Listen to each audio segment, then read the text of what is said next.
କିନ୍ତୁ ଡିଷ୍ଟ୍ରିକ୍ଟରୁ ଆମର ଡିଏସ୍ଓ ସବୁ ଆସିଥିଲେ ଏବଂ ପ୍ରତି ବ୍ଲକରେ ବ୍ଲକ ସ୍ତରୀୟ ଭୀମ ଭୋଇସ୍ ଭିନ୍ନକ୍ଷମ ସାମର୍ଥ୍ୟ ଶିବିର ଚାଲିଛି।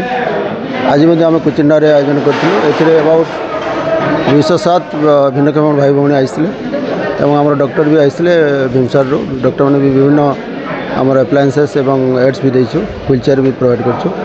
ତେଣୁ ଏହି ସୁବିଧା ପାଇ ସାରିଲା ପରେ ସେମାନେ ବିଭିନ୍ନ ଆମର ଯେଉଁ ଭତ୍ତା ରହୁଛି କି ଅନ୍ୟାନ୍ୟ ଯେଉଁ ସୁବିଧା ଅଛି ସେଥିରେ ବି ପାଇପାରିବେ।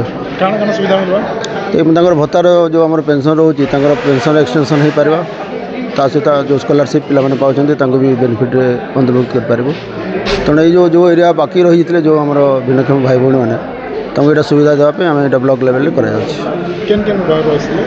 ତ ବିଭିନ୍ନ ଆମର ENTରୁ ଆସିଥିଲେ, ଆଇଜ୍ରୁ ଆସିଥିଲେ, ଅର୍ଥୋପେଡ଼ିକ୍ରୁ ଆସିଥିଲେ, ସିକିଲ୍ ସେଲ୍ରୁ ଆସିଥିଲେ ଏବଂ ଏହିପରି ଭାବରେ ଆମର ବିଭିନ୍ନ ଡକ୍ଟର ଗୁଡ଼ାକ ଆସି ଚିକିତ୍ସା କରୁଛନ୍ତି। ଏବଂ ଆମର ଯେଉଁ ପ୍ରକାର ଆମେ ଦେଖୁଛୁ ସେଚୁରେସନ୍ କରିବାର ଆମର ଉଦ୍ଦେଶ୍ୟ ଅଛି ଯେ ଯେଉଁମାନେ ବି ବଞ୍ଚିତ ରହିଯାଇଥିଲେ ତାଙ୍କୁ ଆମେ ସମସ୍ତଙ୍କୁ କେମିତି ଅନ୍ତର୍ଭୁକ୍ତ କରିବୁ ଏବଂ ତାଙ୍କର ବେନିଫିଟ୍ ସେମାନେ କେମିତି ନେଇପାରିବେ ତା'ର ସୁବିଧା ଆମେ କରିବା ପାଇଁ ଡିଷ୍ଟ୍ରିକ୍ଟ ଲେଭେଲରୁ ଆମର ଡିଷ୍ଟ୍ରିକ୍ଟ ଲେଭେଲ ଅଫିସର ହୋଇଥିଲେ ଏବଂ କଲେକ୍ଟରର ନିର୍ଦ୍ଦେଶରେ ସବୁ ବ୍ଲକରେ ଏଇଟା ଚାଲିଛି।